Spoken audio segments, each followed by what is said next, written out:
마태복음 16장 15절부터 19절 말씀, 제자, 사랑, 섬김이란 제목으로 말씀 보겠습니다. 사도행전 오늘 한번 쉬고요.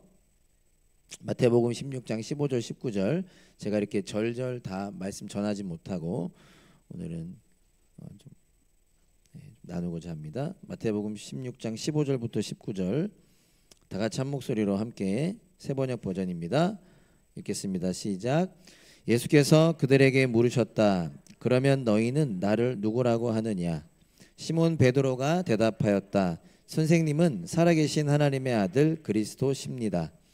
예수께서 그에게 말씀하셨다. 시몬 바요나야, 너는 복이 있다. 너에게 이것을 알려주신 분은 사람이 아니라 하늘에 계신 나의 아버지시다. 나도 너에게 말한다. 너는 베드로다. 나는 이 반석 위에다가 내 교회를 세우겠다. 죽음의 문들이 그것을 이기지 못할 것이다. 내가 너에게 하늘나라의 열쇠를 주겠다. 내가 무엇이든지 땅에서 매면 하늘에서도 매일 것이요 땅에서 풀면 하늘에서도 풀릴 것이다. 아멘. 한 번 더 기도하겠습니다. 하나님, 이 시간 예배 가운데 또 말씀 나눕니다. 말씀을 깨닫게 해주시고 말씀을 경험하게 해주시고 그 말씀을 살아내는 우리 담없는 교회가 되게 하여 주세요. 예수님 이름으로 기도합니다. 아멘. 오늘은 우리 담없는 교회가 표현이 어떻게 느껴지실지 모르겠어요. 시즌 3라고 표현하죠. 가정교회라고 하는 모습으로의 변화를 시작하는 날입니다. 오늘부터 한 단계 혹은 한 걸음 나아가고요. 또 목장 모임이 시작됩니다. 여러 번 강조했지만 여러분, 우리가 한 번 더 짧은 시간이지만 기억하길 원하는데요. 가정교회 자체가 목적이 아닙니다. 가정교회 자체가 목적이 아니고요. 뭐가 목적이죠? 저와 여러분들 우리의 삶과 우리의 일상이 아까 그 이중 목사님의 설교도 다시 봐도 참 도전이 되는데, 하루하루의 우리의 삶이, 우리의 인생이 한 영혼을 예수님께로 인도하고 그 영혼이 예수님의 제자가 되게 하는 삶과 일상으로, 표현이 좀 그렇지만 단순한 직장인, 단순한 학생, 단순한 이민자, 단순한 워킹홀리데이가 아니라 이곳에 우리가 얼마나 살지는 모르지만 그 우리의 삶과 일상이 한 영혼을 예수님께로 인도하는 삶과 일상으로 이전보다 보다 가까워지고 깊어지고 그러한 삶으로 성장하는 것이 우리의 목적이고 우리의 소망입니다. 우리라고 표현하죠. 저만의 목적이고 소망이 아니라 함께 기도하면서 준비한 만큼 우리의 목적이고 소망입니다. 그런 의미에서 오늘은 교회가 어떤 존재인지, 교회는 무엇인가에 대해서 잠시, 짧은 시간이겠지만 잠시나마 한 번 더 생각해 보고 싶습니다. 그래서 오늘 사도행전 쉬고 16장, 마태복음 16장 말씀 가지고 왔는데 또 절절 다 나누지 못하고요. 그 안에 담긴 중요한 내용만 한번 좀 기억하고자 합니다. 오늘 말씀을 준비하면서 제가 예전에 읽었던 책 몇 권을 다시 읽어봤어요. 읽고 싶은 건 많지만 시간이 모자라죠. 몇 권을 읽어봤는데요. 한 제가 세네 권 정도 읽었거든요. 그 책 제목들이 이렇습니다. 제가 PPT로 준비 부탁했는데 하나씩 나오네. 책 제목이요. 하나는 교회로 모이다. 혹시 읽어보신 분? 네. 두 번째 책이요. 다시 만나는 교회. 혹시 읽어보신 분? 네. 세 번째가 살아있는 교회. 요런 책을 제가 다시 읽어봤습니다. 궁금하신 분들 제가 책 드릴 테니까 한번 나중에 읽어보세요. 교회로 모이다, 이게 박영선 목사님 쓰신 책이고요. 다시 만나는 교회, 박영호 목사님이라는 분이 쓰신 책이고요. 살아있는 교회, 외국 목사님 존 스토트, 지금은 자꾸 하셨지만 살아있는 교회 존 스토트 목사님이 쓴 책이거든요. 이거 왜 굳이 이렇게 부탁했냐면요. 여러분, 책 제목을 가만히 보면 교회에 대한 고민들이 나타나고 있다라는 것을 우리가 알 수 있죠. 교회는 교회로 모이다. 교회란 그런 존재라는 거죠. 다시 만나는 교회. 왜 다시 만나야 될까요? 살아있는 교회. 교회는 원래 살아있지 않나. 그러니까 교회에 대한 고민들이 나타나고 있음을 알 수 있습니다. 종교신학이라는 책이 있는데요. 이 책을 쓴 정재영 교수라는 분이 이러한 말을 했습니다. 다양한 종교인들을 모아서 자기가 믿고 있는 신의 이름은 기입하지 않고 자기가 믿고 있는 신앙의 내용과 특징을 써보라 그랬대요. 종교가 여러 개가 있잖아요. 우리는 종교라고 표현 안 하지만 뭐 기독교, 뭐 불교, 이슬람 다 있잖아요. 이름은 쓰지 않고 그 내용과 특징만 써라고 했을 때 어떤 일이 일어났는가 하면요.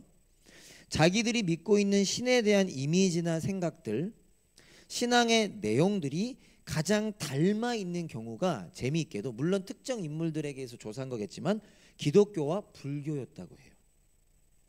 이해되십니까 제 말이? 반면에 가장 차이가 많이 나는 경우가 어디였을까요? 그 신앙의 내용들, 하나님에 대한 이미지나 신에 대한 이미지나 생각들이 가장 차이가 많이 나는 경우가 기독교와 기독교였다고 합니다. 어떤 내용 의도인지 아시겠어요? 다 각기 믿고 싶은 대로 믿는다는 거예요.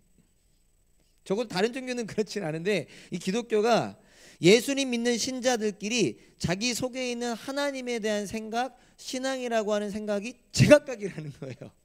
믿고 싶은 대로 믿는다는 거죠. 여러분, 그래서 제가 왜 교회에 대해서 한 번 더 생각해 보고 싶냐면요. 물론 저 또한 연약하지만 우리가 교회라고 하는 것에 대한 생각이 다 다를 수 있다라는 것입니다. 여러분, 교회에 대해서 고민해 보셨나요? 교회가 무엇이라고, 교회가 어떤 존재라고 생각하십니까? 성경은 말하기를 우리가 교회라고 하죠. 예수님은 머리고 우리는 그 예수님의 몸된 표현, 우리라고 표현하잖아요. 그래서 엄밀히 말하면 교회 가는 거 아니죠. 많이 들어, 교회는 건물이 아니다. 이거 많이 들어보시고, 교회는 가는 게 아니라, 근데 저도 그렇게 일상에서 표현은 합니다. 상대방을 위해서. 그러나 교회는 가는 게 아니라 예배에 가는 거고, 교회는 내가 교회죠. 그러니까 우리가 교회죠. 교회로 모이는 거죠. 우리가 교회이기 때문에 오늘 우리가 한 걸음 더 내딛는 이 시작의 시간 속에 우리가 어떤 존재인지를 보다 고민하게 되는 시작이 되기를 제가 함께 소망해 보았습니다. 본문으로 가보면요, 예수님께서 빌립보 가이사랴 지방에서 베드로에게 말씀하십니다. 잘 아시는 말씀이죠. 18절에 나는 이 반석 위에다가 내 교회를 세우겠다. 잘 알지만 다시 한번 은혜 속에 기억하게 되길 원합니다. 예수님께서 교회를 세우셨습니다. 그리고 우리가 교회죠. 예수님이 우리를 세우셨다는 거죠. 그리고 그 교회를 My church, 내 교회라고 말씀하셨습니다. 즉 우리 담없는 교회는 예수님의 교회인 것입니다. 예수님이 누구신지를 우리가 조금씩 알게 된다면 이 말씀은 참 감사하고 안심이 되는 말씀이에요. 왜죠? 모든 것을 만드시고 모든 것을 다스리시는 예수님이 내 것이다 라고 하셨기 때문에 우리가 든든한 사람과 함께 길을 걸어가도 마음이 든든하잖아요. 근데 모든 것의 주인이신 예수님이 교회는, 그리고 우리 담없는 교회는 내 거야, my church. 그러니까 이보다 더 감사하고 안심되는 말씀은 없는 거죠. 근데 그런 예수님께서 예수님의 교회를 어디다 세우시겠다고 하셨습니까? 자신 my church, 내 교회를 이 반석 위에다가 세우셨다고 하셨습니다. 그리고 그렇게 세우셨죠. 자세히 설명하지는 않겠습니다. 다 잘 아실 테니까. 이 반석은 베드로가 했던 고백을 의미합니다. 베드로 자체를 말하는 게 아니라 베드로가 조금 전에 한 고백, 16절이죠. 선생님은 살아계신 하나님의 아들 그리스도이십니다. 개역개정으로 주는 그리스도시요 살아계신 하나님의 아들이십니다. 즉 교회란 어떤 존재인 것이 나타나고 있는 것입니까? 다른 사람들은 뭐 침례 요한, 엘리야, 예레미야 여러 가지로 표현했죠. 사람들은 그냥 멋진 정도로만 생각을 했다고 한다면 예수님의 것이 된 교회는 어떤 존재냐? 예수님을 그리스도라고 고백하는 존재. 그리스도가 뭐죠? 메시아, 구원자. 나를 살릴 수 있는, 나를 해결할 수 있는 유일한 분. 다른 말로 예수님만이 왕이시며 주인이시라고 고백하게 된 존재가 교회라는 것입니다. 세상은 그렇게 고백하지 않죠. 세상은 다 자기가 주인이라고 고백합니다. 예수님 무시하죠. 예수 믿는 사람들 비웃죠. 그러나 그런 세상 속에서 예수님만이 길이요 진리요 생명이라고 고백하게 되고 고백하는 존재가 교회다라는 것입니다. 제가 아까 인용한 본 책 중에 박연선 목사님께서 교회로 모이다라고 하는 책에서 교회를 이렇게도 표현하시더라고요. 교회를 되게 여러 가지로 표현하셨는데 그 중에 한 표현이 뭐냐면요, 교회는 세상과 다른 질서 아래 있는 공동체이다라고 표현하셨어요. 졸리나요? 이런 얘기하면요 늘 표정이 가장 누가 좋으냐면 경준이 이러고 있어요. 교회는 세상과 다른 질서 아래 있는 공동체다라는 거죠. 여러분 한번 생각해 볼까요? 여러분 어떤 질서 아래 있나요? 직장 가면 직장의 질서 아래 어쩔 수 없이 그만두지 않는 한 억울하고 화나고 싫어도 그 질서 아래 있죠. 우리가 멜번에 오면 한국 질서 안 받습니다. 멜번의 질서를 받죠. 2024년을 살아가기 때문에 2024년에 제가 지난주에 릴스 처음 알았잖아요. 그 질서 아래 우리는 살아가야 하죠. 예수님을 왕으로 주인으로 고백하게 되었다라고 하는 것은 무엇일까요? 내가 왕이 아니라는 겁니다. 사람들은 다 자기가 주인이지만 이젠 그 고백 안 한다라는 거죠. 또한 세상도 왕이 아니라는 겁니다. 다시 말해서 나의 가치관과 세상의 가치관으로 살아가는 것이 아니라 세상과는 다른 질서 아래에서 살아가는, 즉 하나님의 질서 아래에서 살아가는 것이 교회다라는 것입니다. 입으로만 고백하는 게 아닌 것이죠. 예수님이 나의 왕이시며 주인이십니다. 그 말은 아까 그 동영상에서 나왔던 것처럼요, 예수님의 가치관으로 살아가는 것, 예수님의 가르침대로 살아가는 것, 예수님의 방법으로 살아가는 것, 그것이 예수님을 왕으로 고백한다라는 것입니다. 그런 의미에서 우리가 오늘도 예배 드리는 거죠. 왜 이 시간에 예배 드립니까? 어제 오늘 날씨 기가 막히고 코도 막히고 다 막히는 아주 좋은 날씨인데, 그죠? 오늘 오후에는 비 온다 하지만 나가야죠, 가야죠. 그러나 이곳에 왜 왔습니까? 하나님을 예배하고 싶어서. 왜요? 그 하나님이 나의 왕 주인 되셨기 때문이죠. 그 예수님께서, 우리의 왕 되시고 주인 되신 예수님께서 예수님의 제자들에게, 교회들에게 말씀하십니다. 대위임령, 딱딱한 말씀이죠. 지상명령이라고 표현되는 말인데요, 마태복음 28장 18절부터 20절입니다.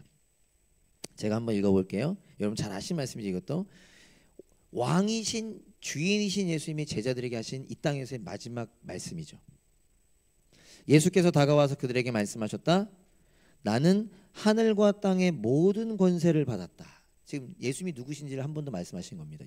제자들에게 마지막 말씀 명령하시기 전에 하늘과 땅의 모든 권세를 가지신 분으로 말씀하시는 겁니다.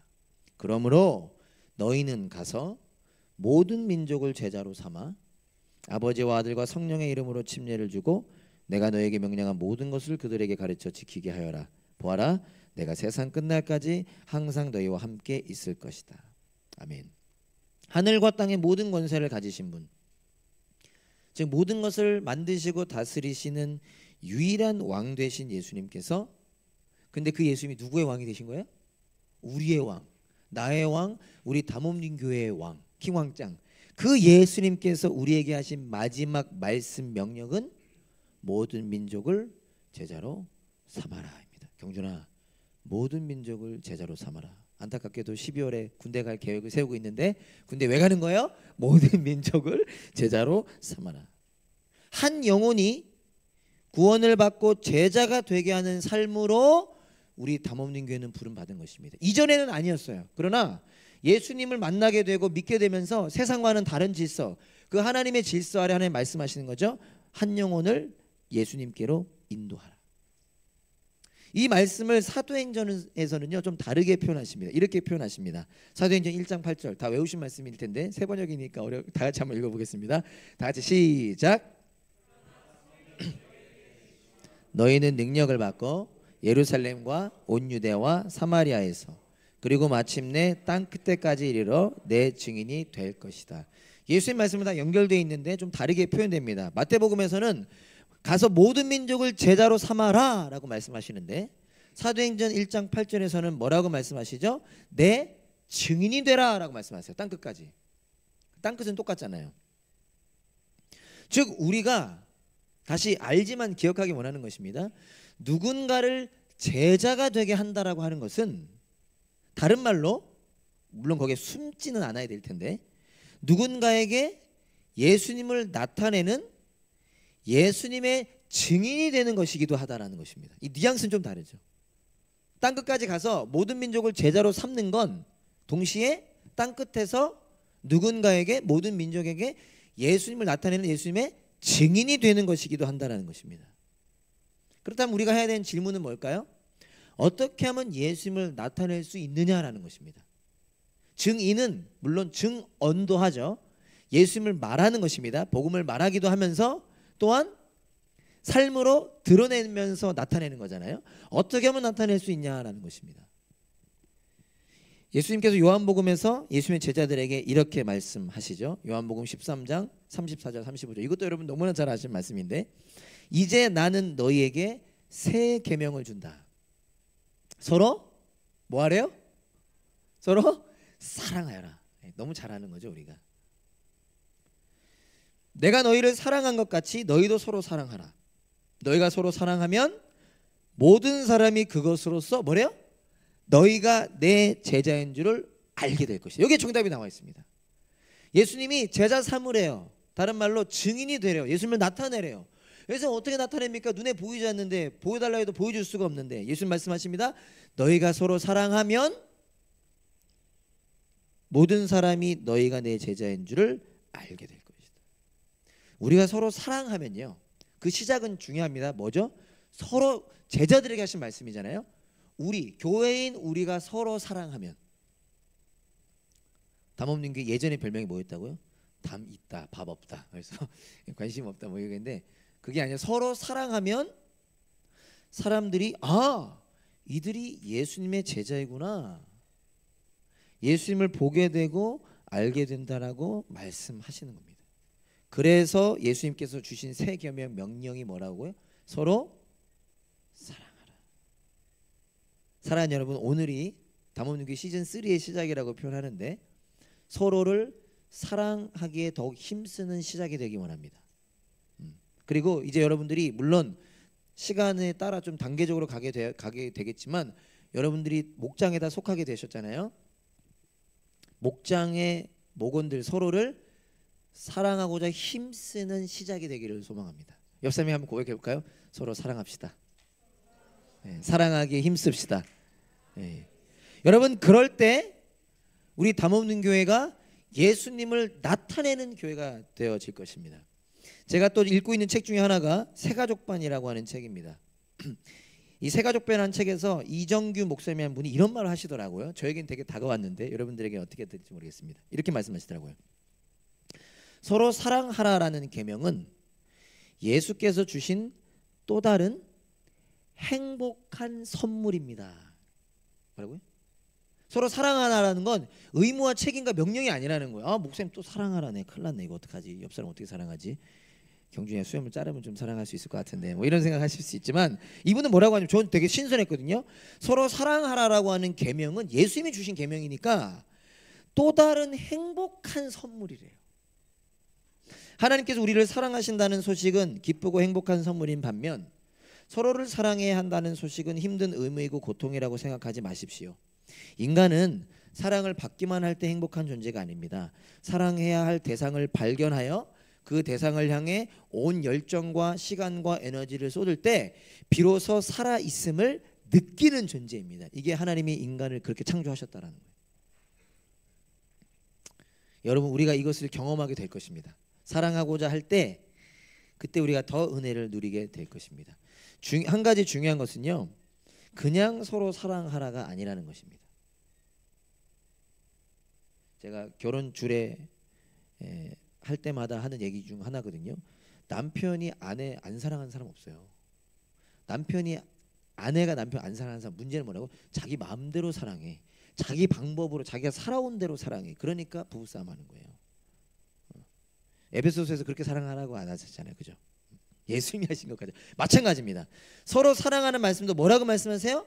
내가 너희를 사랑한 것 같이 너희도 사랑하여라. 예수님이요, 너가 사랑해온 방법으로 사랑해라. 너가 배운 대로 사랑해라. 너의 색깔대로, 너의 MBTI대로 사랑하라 라고 말씀 안 하셨어요. 내가 너희를 사랑한 것 같이. 이게 비결이라는 것입니다. 예수님께서 사랑하신 것 같이 사랑하는 것이 중요합니다. 그럼 그게 뭘까요? 예수님이 사랑하신 것처럼 사랑하는 것 뭘까요? 많을 수 있지만 제목을 생각보다 IQ 많이 떨어지셨나 보다. 제목이 제자 사랑 섬김 예제 맞죠? 기영이 감사해요.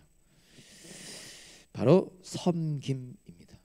물론 희생이라고 표현할 수도 있겠죠. 예수님께서 사랑하신 사랑은 바로 섬김의 사랑이었습니다. 서로 사랑하라라고 하는 예수님의 말씀 3계명 요한복음 13장인데요.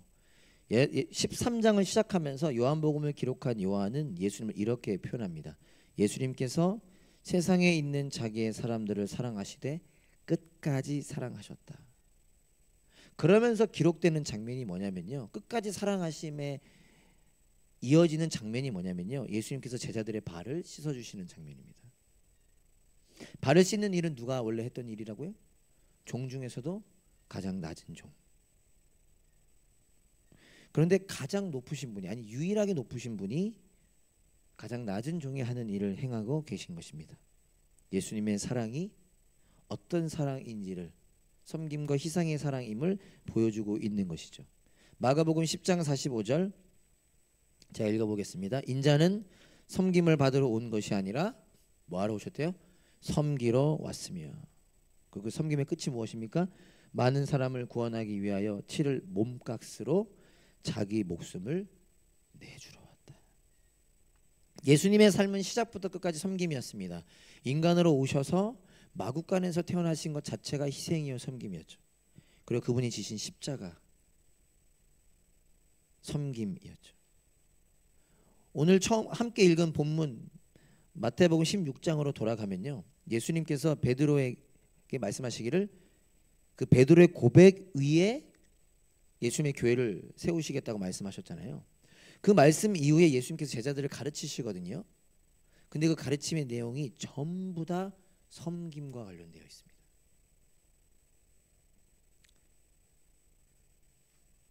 지극히 작은 자 하나를 대접하라. 크고자 하는 자는 낮아져라. 으뜸이 되고자 하는 자는 섬기는 자가 되라. 모든 말씀이요 섬김과 관련되어 있습니다.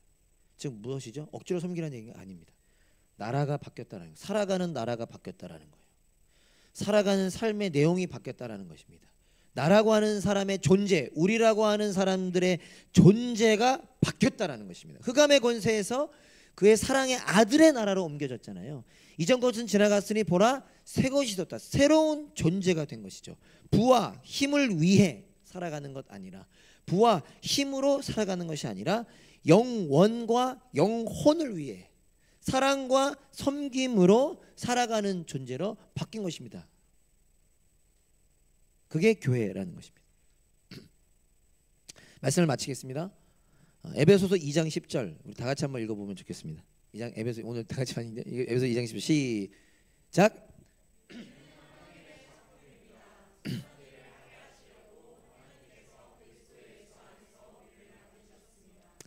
하나님께서 이렇게 미리 준비하신 것은 우리가 선한 일을 하며 살아가게 하시려는 것입니다. 여러분 이 말씀이요 참 짧은 말씀인데 너무나 놀라운 말씀입니다. 우리는 하나님의 뭐래요? 작품. 우리 담없는 교회는 하나님의 작품이래요. 이거 개개인에게 하는 말이기도 하지만 뭐라고 표현하고 있죠? 우리.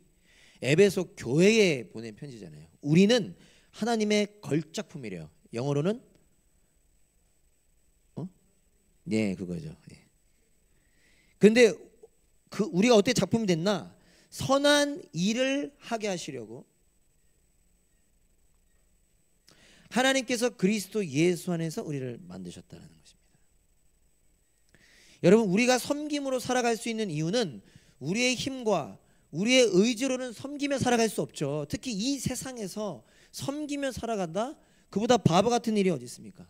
근데 그런 우리가 섬김으로 살아갈 수 있는 이유는 예수님 때문이라는 거예요. 섬김으로 죽음으로 우리를 새롭게 하시는 예수님 때문에, 우리를 걸작품, 우리를 작품으로 만드시는 그 예수님 때문에, 그 예수님이 우리 안에 계시기 때문에, 그래서 우리는 그 예수님 때문에 선한 일을 하며 살아가게 된다는 것입니다. 이전에는 선한 일을 할 수 없었어요. 특히 여기서 말하는 선한 일은 하나님의 온 세상과 인류의 회복의 일, 새로운 창조의 일을 말하는 거잖아요. 좀 작게 말한다면 한 영혼을 예수님께로 인도하는 일. 그 일은 우리의 실력으로, 우리의 생각으로, 우리의 의지로 할 수 없습니다. 인간은 그런 존재가 아니에요. 근데 내 안에 계신 예수님 때문에 우리는 그 일을 할 수 있다라는 것입니다. 지난번 근성 형제님이 찬양 인도 중에 말했던, 인용했던 노진중 목사님 말씀, 은혜는 우리하고 무엇을 하게 만드는 능력이 아니라 무엇을 하지 못하게 만드는 감동이다. 그 예수님께 우리가 시선을 고정할 때, 그 예수님의 섬김을 우리가 누릴 때, 우리 또한, 우리 담없는 교회 또한 그렇게 서로 사랑하며 섬기며 희생하며 살아가는 삶을 살 수 있는 것입니다. 오늘 우리가 이걸 다시 기억하기, 오늘 교회란 그런 존재구나, 우리는 그렇게 된 존재구나를 기억하는 시작이 될 수 있기를 간절히 소망합니다. 다 같이 함께 일어나서 찬양하시겠습니다.